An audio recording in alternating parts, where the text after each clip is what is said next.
سر یہ فرمائیے کہ کیا حضرت ابو بکر صدیق رضی اللہ تعالیٰ عنہ کو ایک صوفی کہا جا سکتا ہے؟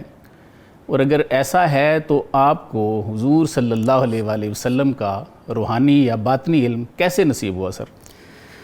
بسم اللہ الرحمن الرحیم، اللہم صلی علی سیدنا محمد وعلی آل سیدنا محمد وبارک وسلم۔ سر سب سے پہلے اللہ سبحانہ وتعالیٰ کا بہت شکریہ، اور اس کے بعد آپ کا بہت شکریہ کہ امام العاشقین سیدنا حضرت ابو بکر صدیق رضی اللہ تعالیٰ عنہ وہ ایک صوفی انسان تھے۔ اس موضوع پر آپ نے میرے جیسے بندے کو یہاں بلایا، بہت زیادہ دل سے شکریہ، جزاک اللہ خیرا کثیر۔ بہت مہربانی سر۔ اب میں سوال کی طرف آتا ہوں۔ سب سے پہلی بڑی ضروری بات یہ ہے کہ صوفی یہ بات کی اصطلاح ہے، لیکن اس کا مفہوم، اس کا معنی دین اسلام کے اندر پہلے سے موجود تھا۔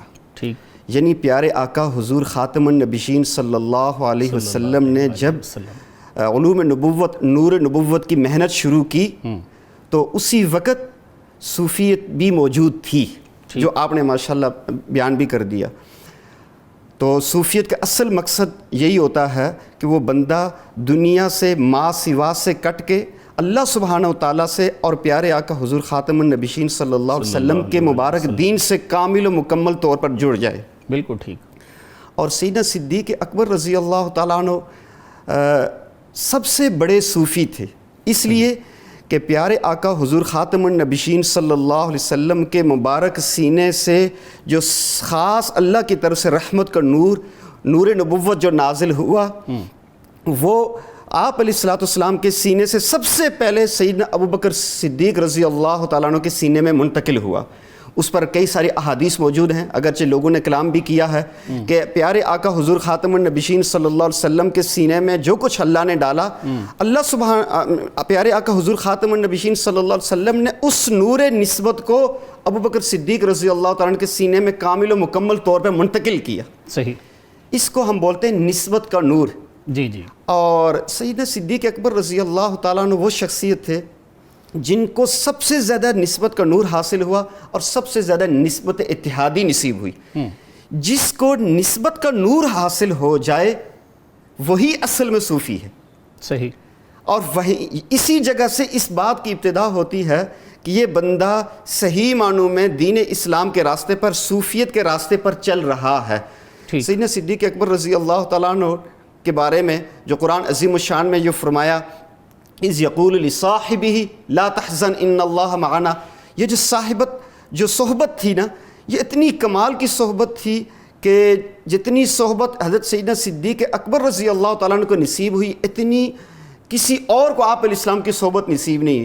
آج بھی دیکھ لیں کہ گنبد خضرا میں صلی اللہ علیہ وسلم میں سب سے پہلی صحبت سیدنا صدیق اکبر رضی اللہ تعالیٰ عنہ کو نصیب ہوئی۔ ٹھیک۔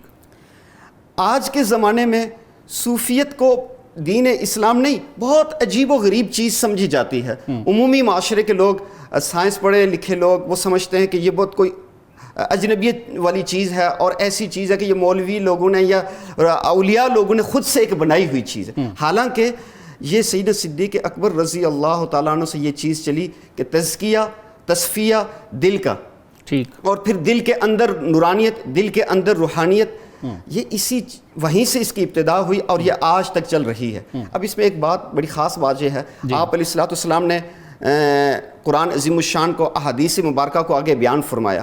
آپ علیہ السلام پر ظاہری علوم بھی نازل ہوئے، باطنی علوم بھی نازل ہوئے۔ ظاہری علوم آگے چلے، کیا ہمارا سوال یہ ہے کہ کیا باطنی علوم رک گئے؟ صحیح۔ اگر نہیں رکے، آپ علیہ السلام کی کوئی چیز، آپ علیہ السلام ایسی ذات ہیں پوری امت کے لیے، پوری انسانیت کے لیے، کہ آپ کا ظاہری علوم یعنی جس کو ہم بولتے ہیں علوم نبوت، اور باطنی علوم جن کو بولتے ہیں نور نبوت، یہ دونوں آج تک چل رہے سینہ بسینہ۔ یہ نسبت قرآن میں سورہ النساء کی آیت نمبر 69 میں نبیین کے بعد 2 گروہ اور بھی تو ملتے ہیں، اور وہ امت سے ہیں۔ بہت آپ نے اچھا، صدیقین ہیں، صالحین ہیں، بالکل امت سے ہیں۔ فَأُولَٰئِكَ مَعَ الَّذِينَ أَنْعَمَ اللَّهُ عَلَيْهِم مِّنَ النَّبِيِّينَ وَالصِّدِّيقِينَ وَالشُّهَدَاءِ وَالصَّالِحِينَ۔ ٹھیک، یہ جو نسبت کا نور ہے، یہ جو صوفیت ہے، حضرت سیدنا صدیق اکبر رضی اللہ تعالیٰ عنہ سے آگے چلی اور آج تک حقیقی اصل صوفیہ موجود ہیں۔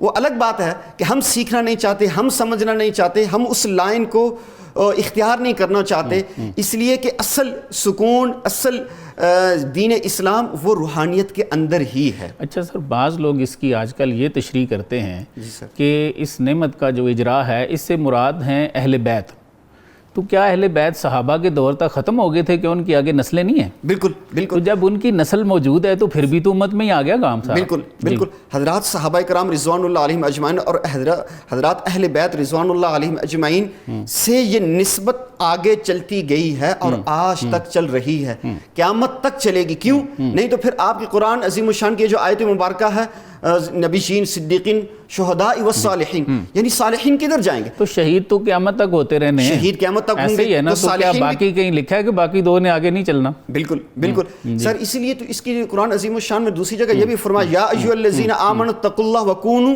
مع الصادقین، ٹھیک، اور سورہ کہف میں فرمایا وَاصْبِرْ نَفْسَكَ مَعَ الَّذِينَ يَدْعُونَ رَبَّهُمْ بِالْغَدَاةِ وَالْعَشِيِّ، کہ اپنے آپ کو ان لوگوں کے ساتھ جوڑ دو جو صبح و شام اللہ سبحانہ وتعالیٰ کا ذکر کرنے والے لوگ ہیں۔ اور یہ کون لوگ ہیں؟ یہ وہ اولیاء لوگ ہیں، جو صوفی لوگ ہیں، جو صحیح معنوں میں دین اسلام کی روح کو ساتھ لے کے چل رہے ہیں۔ بالکل ٹھیک ہے۔ جزاک اللہ خیر۔